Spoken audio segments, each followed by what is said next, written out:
ভগবান শ্রীকৃষ্ণ এবং অর্জুন একদিন যখন ভ্রমণ করছিলেন, তখন পথে তারা এক হতভাগ্য ব্রাহ্মণকে ভিক্ষা করতে দেখলেন। সেই দেখে অর্জুনের তার প্রতি করুণা হলো এবং তিনি তাকে সোনার মুদ্রায় ভরা একটি থলি দিলেন।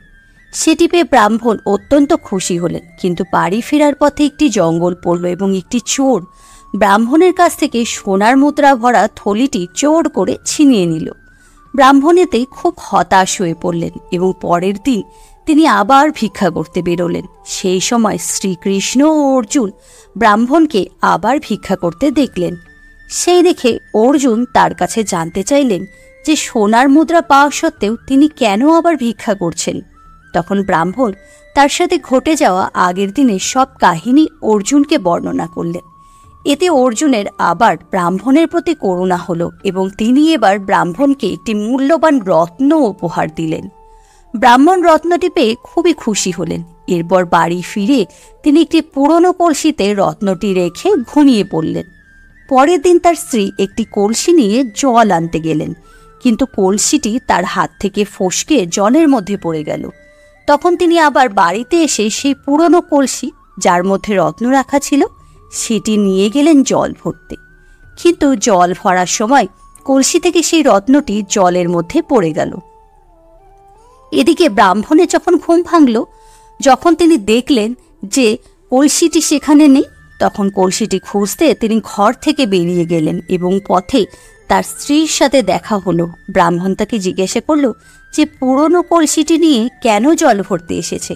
তার স্ত্রী তাকে জানালেন নতুন কলসিটি জলের মধ্যে পড়ে যাওয়ায় তিনি পুরনো কলসি নিয়ে জল ভরতে চান এবং তার মনে হয় যে কলসি থেকে কিছু একটা বেরিয়ে যেন জলের মধ্যে পড়ে গেল।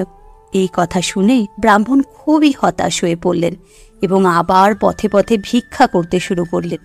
ভিক্ষা করার সময় তার সাথে আবার শ্রীকৃষ্ণ এবং অর্জুনের দেখা হলো। অর্জুন তাকে দেখে জানতে চাইল যে রত্ন পাওয়া সত্ত্বেও সে আবার কেন ভিক্ষা করছে।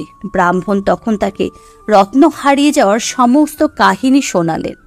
অতঃপর অর্জুন শ্রীকৃষ্ণের কাছে গিয়ে বললেন, আমি মনে করি এই ব্রাহ্মণের ভাগ্যে ভিক্ষাবৃত্তি লেখা আছে, তাই আমি আর তাকে কোনো রকম সাহায্য করব না। এই কথা শুনে শ্রীকৃষ্ণ একটু মুচকি হেসে ব্রাহ্মণের কাছে গিয়ে 2 পয়সা দিলেন।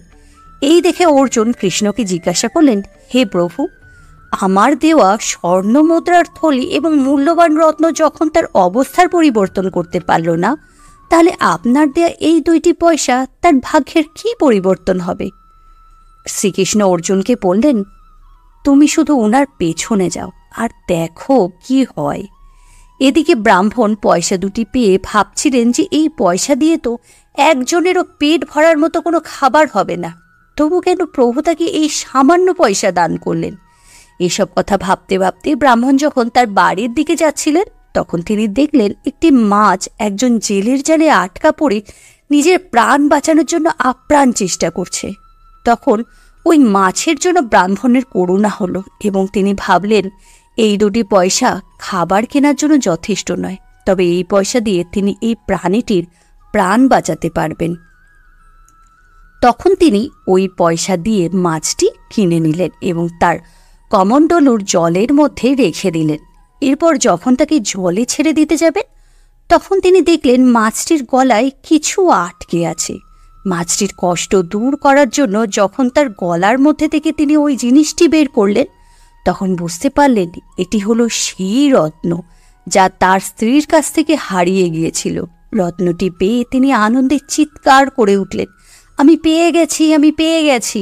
আর ঠিক সেই সময় ওখান দিয়ে সেই চোরটি যাচ্ছিল যে আগের দিন তার সোনার মুদ্রা ভরা থলিটি চুরি করেছিল। সে ভাবল হয়তো ব্রাহ্মণ তাকে দেখে চিনতে পেরেছে এবং তার বিরুদ্ধে রাজার কাছে নালিশ করবে, তাই শাস্তি এড়াতে সে সেই স্বর্ণমুদ্রার থলিটি ব্রাহ্মণকে দিয়ে সেখান থেকে পালিয়ে গেল। এইভাবে ব্রাহ্মণ ওই মাছটিকে প্রাণে বাঁচানোর বিনিময়ে তার হারিয়ে যাওয়া রত্ন ও সোনার মুদ্রা 2 ফিরে পেলেন এবং প্রফুল্ল চিত্তে গৃহে ফিরে আসলেন। এই দেখে অর্জুন শ্রীকৃষ্ণের কাছে হাত জোড় করে বললেন, হে প্রভু, এ আপনার কেমন লীলা! আমার এত মূল্যবান রত্ন ও সোনার মুদ্রা তার দারিদ্রতা দূর করতে পারল না, কিন্তু আপনার দেওয়া 2টি পয়সা তার সমস্ত দুঃখ কষ্ট দারিদ্রতা দূর করে দিল। তখন শ্রীকৃষ্ণ হেসে বললেন, অর্জুন, যখন তুমি তাকে রত্ন ও সোনার মুদ্রা দিয়েছ তখন সে কেবল নিজের সুখের কথা চিন্তা করেছে, কিন্তু যখন আমি তাকে 2 পয়সা দিয়েছি তখন সে অন্যের কষ্টের কথা ভেবেছে।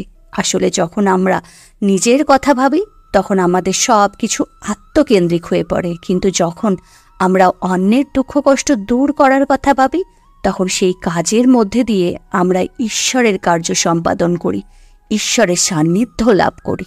নিঃস্বার্থভাবে যখন কোনো কিছু করা হয় তখনই ঈশ্বরের কৃপা আমাদের ওপর এসে পড়ে এবং আমরা জীবনে সুখী হতে পারি।